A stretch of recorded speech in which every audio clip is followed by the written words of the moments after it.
Hello friends, welcome to classes by Babita Gupta. आज मैं CD पे मैं पढ़ाऊंगी कि किस तरीके से एक टीचर के लिए मेंटल डेवलपमेंट की नॉलेज होना ज़रूरी है।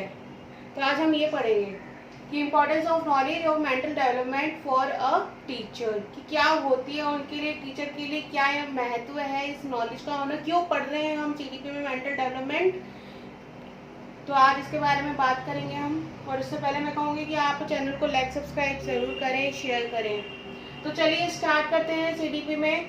कि देखिए, importance of knowledge of mental development, यानी मेंटल डेवलपमेंट मानसिक विकास की जानकारी होने का महत्व फॉर अ टीचर, एक टीचर के लिए, एक शिक्षक के लिए। मैं आपको ये देखिए बाइलिंगुअल कराती हूँ, हिंदी इंग्लिश दोनों में कराती हूँ। इंग्लिश में तो ऑलरेडी लिखा ही है मैंने, तो साथ साथ इंग्लिश में भी आपको बोल के क्लियर करती हूँ और हिंदी में भी बताती हूँ, ताकि जो बच्चे हिंदी मीडियम लेते हैं उनके लिए भी इजी रहे इसको पढ़ने में, उनको कोई कंफ्यूजन ना हो। तो देखिए इसका क्या फर्स्ट पॉइंट है, क्या इंपॉर्टेंस है टीचर के लिए नॉलेज होने का। और यहाँ पे देखिए जो आज हम मेंटल डेवलपमेंट की बात कर रहे हैं ना, ये सारे स्टेजेस के लिए है। ये मैं इन्फेंसी के लिए भी बात कर रही हूँ, ये मैं चाइल्डहुड के लिए भी बात कर रही हूँ, और ये मैं आपका एडोलेसेंस के लिए भी बात कर रही हूँ इसमें। तो इसमें जो फर्स्ट पॉइंट है हमारा, use of various instincts in education. अब देखिए वेरियस इंस्टिंक्ट्स का क्या है, हम यूज कर रहे हैं इन एजुकेशन। तो एक टीचर को अगर मालूम होगा बच्चे का मानसिक विकास क्या है, तभी वो इन इंस्टिंक्ट को यूज कर सकती है एजुकेशन में। किस तरीके से, देखिए पहले ये इंस्टिंक्ट क्या होते हैं ये जान करना बहुत जरूरी है। ये होते हैं हमारे स्वाभाविक प्रवृत्ति जो होती है हमारी, एक नेचुरल जो हमारे अंदर आता ही है किसी भी तरीके से। जो अभी मैं इस पॉइंट्स में आपसे क्लियर करूंगी, तो इसका जो मेन मतलब है स्वाभाविक, अपने आप जो आ रहा है, ठीक है ना। तो उसका यूज एजुकेशन में किस तरीके से करती है, पढ़ाई में किस तरीके से करती है एक टीचर। तो वो देखिए फर्स्ट पॉइंट में इसमें बताती हूँ आपको, इंस्टिंक्ट ऑफ कलेक्शन। अब देखिए बच्चे के अंदर क्या होता है, इंस्टिंक्ट ऑफ कलेक्शन, यानी चीजें इकट्ठे करने का। किसी को शौक होता है टॉयज इकट्ठे करने का, किसी को पोस्ट कार्ड इकट्ठे करने का होता है, किसी को कॉइन्स इकट्ठे करने का होता है। तो ये क्या है, ये कलेक्शन है जो बच्चों के अंदर कुछ ना कुछ रहता ही है, चाहे वो किसी भी एज के हो। तो उसका एक टीचर किस तरीके से यूज कर सकते हैं एजुकेशन में। देखिए बच्चे के मानसिक विकास को जान के कि वो बच्चा किस लेवल पे है और क्या वो कलेक्शन कर रहा है, क्या उसका आईक्यू लेवल है, उसी के अकॉर्डिंग क्या करती है टीचर एक्शन लेती है आगे के लिए, कि बच्चे को किस तरीके से प्रिपेयर करना है। अगर वो उसको एक पोस्ट कार्ड में ही इंटरेस्ट है तो वो उसका प्रेफर करेगी कि एक फाइल बनवाए और उसको और अच्छे से आगे से लेके जाए, या उसको पढ़ाई में किस तरीके से यूज करे। तो ठीक है ना, और वो टीचर तभी कर पाएगी जब उसको मेंटल डेवलपमेंट पता होगा कि होता क्या है ये। अगर ये बच्चा कर रहा है कलेक्शन तो वो किस लिए कर रहा है। और ये इंस्टिंक्ट है तो मतलब क्या है, ये स्वाभाविक है, बच्चे के अंदर अपने आप है वो चीजें इकट्ठे करने का, ठीक है। और इसके बाद में हमारा नेक्स्ट पॉइंट आता है इंस्टिंक्ट ऑफ क्यूरोसिटी। अब देखिए जो क्यूरोसिटी होती है हमारी, क्या होती है, बच्चे के अंदर कुछ ना कुछ जानने की एक वो रहती है, इच्छा रहती है, उसी को बोलते हैं क्यूरियोसिटी बोलते हैं उसको। तो बच्चे के अंदर अगर कुछ जानना है उसको, अगर आपने किसी जगह के बारे में बता दिया तो वो उसके बारे में और जानना चाहता है, और जानना चाहता है। आप उसको मैथ्स करा रहे हैं, शेप के बारे में बता रहे हैं। अब जिस बच्चे को मैथ का इंटरेस्ट होगा, मैथ में इंटरेस्ट होगा, वो क्या होगा, उन शेप्स को और जानना चाहेगा, वो और वेराइटीज जानना चाहेगा कि और कितने तरीके की शेप्स होती हैं। तो ये क्या है, ये इंस्टिंक्ट ऑफ क्यूरियोसिटी है जो बच्चे के अंदर खुद से आ रहा है, चाहे वो पढ़ाई को लेके है, चाहे कि वो किसी जगह को लेके है। या अगर आप किसी बच्चे को बोल दो कि मैं तुम्हें जू लेकर चलूंगी, हाँ जू में जाएंगे, जू में हम एनिमल्स देखेंगे, तो बच्चे के अंदर क्या है, वो क्यूरियोसिटी होगी, वो जानने की किस तरीके के एनिमल्स वहाँ होते हैं, किस तरीके के वहाँ पे एनवायरनमेंट होता है, कैसे वो एनिमल्स रहते हैं। तो वो क्या है, इंस्टिंक्ट ऑफ क्यूरियोसिटी। अब उसका यूज कैसे कर सकते हैं टीचर, कर सकते हैं कैसे, अगर उसको पता होगा कि मेंटल डेवलपमेंट कैसे होता है एक बच्चे का, तभी कर सकती है। ये हम इसीलिए पढ़ रहे हैं क्योंकि अब तक हमने क्या पढ़ा था कि मेंटल डेवलपमेंट होता है, क्या होता है, उसके फैक्टर्स क्या होते हैं, उसके इफेक्ट्स क्या होते हैं, और वो उसका एक टीचर के लिए यूज क्या होता है। क्योंकि हम किस लिए कर रहे हैं, हम एक फ्यूचर टीचर की तरह अगर हम सोचे तो हमें भी तो टीचर ही बनना है ना। तो हमें उसका यूज करना है कि हम जो पढ़ रहे हैं उसका यूज कैसे करें, चाहे वो फिजिकल डेवलपमेंट हो चाहे मेंटल डेवलपमेंट हो। तो इसीलिए हम ये पढ़ रहे हैं कि एक टीचर के लिए किस तरीके से यूज होना चाहिए। अब देखिए इंस्टिंक्ट ऑफ कलेक्शन बताया मैंने आपको, इंस्टिंक्ट ऑफ क्यूरियोसिटी बताया। उसके बाद में क्या होता है, इंस्टिंक्ट ऑफ क्रिएशन। यानी बच्चे को नई नई चीज़ें क्रिएट करने का अच्छा लगता है, उसको ग्रीटिंग कार्ड्स बनाना अच्छा लगता है, उसको नई नई ड्राइंग्स बनाना अच्छा लगता है। तो ये कुछ ना कुछ क्रिएटिविटी में बच्चा लगा रहता है। तो वो क्या है, वो स्वाभाविक है, वो बस उसका इंटरेस्ट डिपेंड करता है कि उसको किस चीज़ में इंटरेस्ट है। तो उसी के ऊपर उसका जो है उसका क्रिएशन है वो डिपेंड होता है। और इसकी नॉलेज होना एक टीचर को ज़रूरी है कि क्या उसका बच्चे का मेंटल डेवलपमेंट बच्चा है, उसका क्रिएटिविटी बच्चे की इतनी हाई, उसका आईक्यू लेवल इतना अच्छा हो कि वो और आगे कर सकता हो। तो उसमें क्या करते हैं, उसमें तो टीचर हेल्पफुल रहेगी, ठीक है ना। तो उसका टीचर को नॉलेज होना इसका ज़रूरी है। इसके बाद में इसका डी पॉइंट आता है इंस्टिंक्ट ऑफ सोशलाइजेशन। अब देखिए इंस्टिंक्ट ऑफ सोशलाइजेशन क्या होता है, दूसरों से मिलना। कुछ बच्चे होते हैं वो शाय होते हैं, बट कुछ बच्चे ऐसे भी होते हैं जिनको दूसरों से मिलना अच्छा लगता है, वो इंतजार करते हैं कि कोई आए उसके साथ खेलें, वो उसके साथ बातें करें। तो ये क्या सोशलाइजेशन है। अब इस इंस्टिंक्ट को कैसे यूज कर सकती है टीचर। अब एक जो बच्चा सोशलाइजेशन में उसका इंस्टिंक्ट स्वाभाविक है वो मिलता ही है, और या फिर कोई बच्चा शाय है इस तरीके से भी है, तो दोनों ही कंडीशन में टीचर का क्या रोल रहेगा। टीचर दोनों से ही किस एक नॉर्मल वे में जैसे बात करती है वो फ्रेंड या फिर फ्रेंड को के बात करती है। अगर बच्चा शाय होगा तो उसके लिए एनवायरनमेंट ऐसा क्रिएट करेगी कि बच्चा अपनी बातें शेयर कर सके, या फिर अगर बच्चा बहुत अपना अच्छे से बात करता है, मिलजुल रहा है किसी से, तो उसमें क्या होगी, टीचर हेल्पफुल रहेगी, उसको उससे बातें करेगी, उसका इंटरेस्ट जानेगी कि वो क्या करना चाहता है लाइफ में, क्या उसमें पढ़ाई में इंटरेस्ट है, कौन से सब्जेक्ट में उसको इंटरेस्ट है। तो ये क्या इंस्टिंक्ट ऑफ सोशलाइजेशन का यूज है जो टीचर कर रही है, ठीक है ना। अब देखिए इनका जो यूज है ना, पहली बात तो कोई भी टॉपिक एक दूसरे से अलग नहीं होता। अगर मैं इस टॉपिक की बात कर रही हूँ तो इसका मतलब ये नहीं कि पॉइंट सारे अलग अलग हैं तो इनके मतलब इनका एक दूसरे से कोई मतलब ही नहीं है, ये सारे एक दूसरे पे डिपेंड है। अब देखिए मैंने अभी आपको इंस्टिंक्ट पढ़ाई है, ये सारे इंस्टिंक्ट पढ़े हमने। अब मैं जो सेकंड पॉइंट देखूंगी उसका देखिए आपका कितना यूज रहेगा इसमें, helpful in selection of curriculum. अब देखिए करिकुलम जो सिलेक्ट करती है टीचर, करिकुलम क्या होता है, एक सिलेबस बनाती है कि फर्स्ट सेमेस्टर में इतना पढ़ाना है, सेकंड सेमेस्टर में इतना पढ़ाना है, थर्ड सेमेस्टर में इतना पढ़ाना है। तो वो कैसे उसको पता चलेगा, जब उसको बच्चे का मेंटल डेवलपमेंट का पता होगा तभी तो करेगी ना वो करिकुलम तैयार, कि सेकंड क्लास का कैसे करना है, थर्ड क्लास का कैसे करना है, फिफ्थ क्लास का करिकुलम कैसे बनाना है। तो उसको जब मेंटल डेवलपमेंट पता होगा अलग अलग स्टेजेस का, तभी वो कर पाएगी वो चीज़।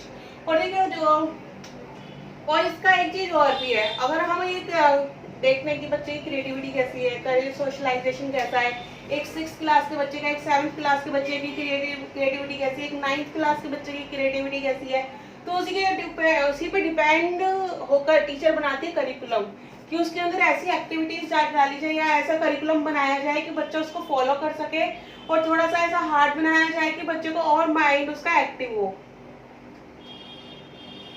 तो ये होता है helpful in selection of curriculum, कि किस तरीके से टीचर के लिए हेल्पफुल रहता है ये।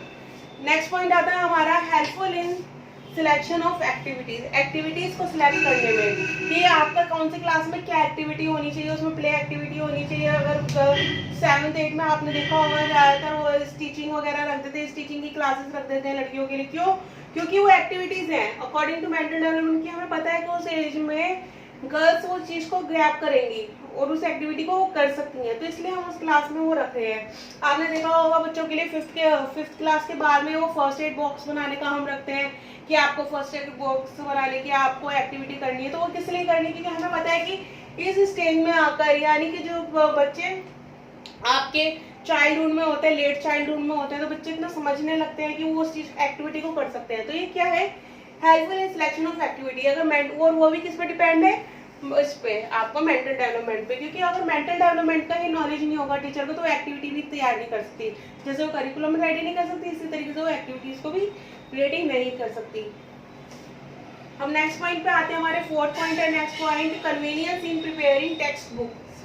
Convenience in preparing text book. अब देखिए टेक्स्ट बुक क्या होती है, हमारी जो हम बुक्स पढ़ते हैं एनसीईआरटी की, आपने देखा हम ज़्यादातर बुक्स पढ़ते हैं, बच्चे वही प्रेफर स्कूल्स में जो पढ़ाई जाती हैं, उसको तैयार करने में टीचर को आसानी रहती है। कैसे? देखिए अभी हमने पढ़ा था करिकुलम का टीचर को नॉलेज हो जाता है, एक्टिविटीज का नॉलेज हो जाता है। कैसे? मेंटल डेवलपमेंट की नॉलेज से, कि मेंटल डेवलपमेंट कैसा है बच्चे को, उसी के हिसाब से करिकुलम तैयार करिए, उसी के हिसाब से एक्टिविटीज तैयार करिए। तो उसी हिसाब से तो वो टेक्स्ट बुक भी तो प्रिपेयर करेगी ना, वो कंटेंट उस तरीके से रखेगी। जैसे कि आपने देखा होगा कि फर्स्ट क्लास में हम क्या करते हैं, बच्चे को ट्रायंगल बनाना सिखा रहे हैं, सर्कल बनाना सिखा रहे हैं, इस तरह की मेन शेप्स, स्क्वायर बनाना सिखा रहे हैं हम बच्चे को। तो क्या है ये हम बच्चे के लिए क्या है, एक हमने तैयार कर लिया कि ये इस बुक में, बच्चे की फर्स्ट क्लास की बुक में ये शेप्स तो होनी चाहिए मैथ के में, है ना। उसके बाद में हम क्या करें, उसके बाद में हम और बढ़ा देते हैं, उसमें हम और शेप्स लगा देते हैं। आपने देखा होगा हमने ये सिखा रहे हैं उसको, स्क्वायर सिखा रहे हैं, रेक्टेंगल सिखा रहे हैं, ठीक है ना। सिलेंडर की शेप आपने देखा होगा ज़्यादातर हमारे 6th क्लास में आती है, 6th और 7th क्लास में सिलेंडर आता है कि सिलेंडर की शेप बच्चों को पता है। किस लिए कि उस टाइम पे बच्चों को पता चल जाता है कि ये इसमें क्या है और ये शेप क्या है। ओवल की शेप बच्चों को सिखा दे तो ये क्या है, ये convenience in preparing text book ही तो है, जिसमें टीचर को पता है कि मुझे इस टेक्स्ट बुक में, फर्स्ट क्लास की टेक्स्ट बुक में ये रखना है, इतना रखना है, उसके आगे के में इतना रखना है, उसके आगे में ये भी शेप्स मुझे देनी है। तो ये क्या है, बच्चे के, एक टीचर के लिए आसानी है। क्यों? क्योंकि उसको पता है कि बच्चे का मेंटल डेवलपमेंट के बारे में। अगर टीचर को ये नॉलेज ही नहीं होगी, टीचर फुल ट्रेन नहीं है, उसको नहीं पता, तो वो टेक्स्ट बुक कैसे प्रिपेयर करेगी, वो कर ही नहीं सकती। तो इसका इम्पोर्टेंस एक टीचर के लिए टेक्स्ट बुक प्रिपेयर करने के लिए भी है। ठीक है, अब नेक्स्ट पॉइंट पे आते हैं, helpful in selecting teaching method. अब देखिए टीचिंग मेथड, मैंने हर जगह टीचिंग मेथड की बात करी कि टीचिंग मेथड सही होना चाहिए, जिससे टीचर को समझाने का तरीका आता हो बच्चे को समझ के कि वो कैसे समझना चाहता है। छोटा बच्चा है, आप छोटे बच्चे को आप कॉम्प्लेक्स टू सिंपल तो नहीं करवाएंगे ना, पार्ट टू रूल तो नहीं करवाएंगे, तो कैसे करवाएंगे बच्चे को आप? एक छोटे बच्चे को सिंपल टू कॉम्प्लेक्स की तरफ ले जाते हैं हम छोटे बच्चों को। ज्यादातर आपने देखा होगा कि बच्चे को सबसे पहले आसान चीजें कराते हैं, फिर उसके बाद में उसको बड़ी और उससे थोड़ा है दिखाते हैं, डिफिकल्ट चीज दिखाते हैं, फिर उससे डिफिकल्ट चीज कराते हैं। तो क्या टीचिंग मेथड है कि बच्चे को किस तरीके से दिखाना है, उसको एब्स्ट्रैक्ट टू कॉन्क्रीट दिखाना है, कॉन्क्रीट टू एब्स्ट्रैक्ट कराना है, या फिर उसको सिंपल टू कॉम्प्लेक्स कराना है, किस तरीके से कराना है। तो ये टीचिंग मेथड को सिलेक्ट करने में टीचर को हेल्पफुल रहता है कि अगर टीचर को नॉलेज है कि बच्चे का मेंटल डेवलपमेंट कैसा है, बच्चा जल्दी सीखेगा या बच्चा देर से सीखता है, बच्चे का IQ लेवल थोड़ा लो है। तो क्या है, टीचर को ही सिलेक्ट करना पड़ता है कि क्या टीचिंग मेथड उसे चूज करना है, और वो कैसे चूज करते हैं, मेंटल डेवलपमेंट देख के बच्चे का। नेक्स्ट पॉइंट पे आते हैं, 6 पॉइंट हमारा टीचिंग थ्रू रियल ऑब्जेक्ट्स। अब देखिए टीचिंग थ्रू रियल ऑब्जेक्ट्स, मैंने जब कॉन्क्रीट टू एब्स्ट्रैक्ट की बात की थी तो उसमें मैंने आपको बताया था कि इस तरीके से टीचिंग थ्रू रियल ऑब्जेक्ट्स होता है कि जिस बच्चे को, कॉन्क्रीट का मतलब क्या होता है, जिसको बच्चा छू सके, देख सके, जिसको देख के वो सीख सके, तो क्या होता है, टीचिंग थ्रू रियल ऑब्जेक्ट्स, ठीक है ना। और ज़्यादातर स्टार्टिंग आपने देखा होगा इसके इसी से होती है, कॉन्क्रीट टू एब्स्ट्रैक्ट से ही होती है। बच्चे सबसे पहले उन्हीं चीज़ों को देखते हैं, उनसे सीखते हैं जो उनके सामने होती हैं, और उसी के लिए मैम जो होती हैं, अगर आपने देखा होगा कि 5th क्लास तक के बच्चे को तो ऐसे दिखा के और समझाया जाता है, फिर उसके अपर जो लेवल होता है उसमें आपको साइंस के अगर क्लास के लिए जाते हैं तो मैम लेबोरेटरी में ले जाती हैं, उनको साइंस प्रैक्टिकल्स कराती हैं, उनको डेमो दिखाती हैं, डेमोन्स्ट्रेशन मेथड से यूज करती हैं। तो वो क्या है, टीचिंग थ्रू रियल ऑब्जेक्ट्स है कि रियल ऑब्जेक्ट्स दिखा के, वास्तविक वस्तुएं दिखा के उसको सिखा रही है, ठीक है। नेक्स्ट पॉइंट है हमारा इनडायरेक्ट मोरल एजुकेशन। अब देखिए इनडायरेक्ट मोरल एजुकेशन क्यों लिखा है यहाँ पे, मोरल एजुकेशन तो हो गया, नैतिक शिक्षा जिसको वो बोलते हैं, इनडायरेक्ट क्या है यहाँ पे, डायरेक्ट क्यों नहीं लिखा। डायरेक्ट अगर मैं बोलूँ कि तुम्हें ये रोटी इसको देनी ही देनी है, ये खाएगा, ये तुम बेटा ये रोटी नहीं खाओगे तुम ये खाएगा, तो क्या बच्चा दे देगा, वो कन्विंस हो जाएगा, वो दे देगा अपनी चीज। या फिर एक चॉकलेट है बच्चे के हाथ में, बेटा तुम नहीं खाओगे तुम इसको दे दो, तो वो बच्चा खा लेगा, नहीं खाएगा वो बच्चा कभी, वो देगा ही नहीं वो बच्चा कभी अपनी चॉकलेट किसी को या अपनी चीज किसी को, अपना टिफिन चाहे बच्चा खाए नहीं पर वो दूसरे को नहीं देगा।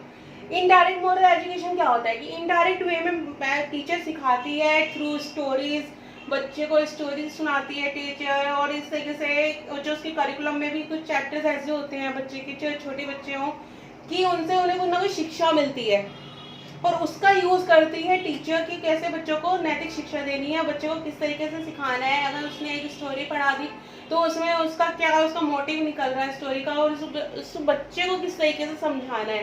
तो ये होता है इनडायरेक्ट मोरल एजुकेशन देना, जिसमें टीचर समझाती है बच्चे को, बड़ों की रिस्पेक्ट करना सिखाती है, ट्रैफिक रूल्स को फॉलो करना सिखाती है। तो ये सब क्या है, मोरल एजुकेशन ही है, इनडायरेक्ट वे में सिखा रही है वो बाहर जाके नहीं, हमें बुक्स के थ्रू सिखा रही है ना।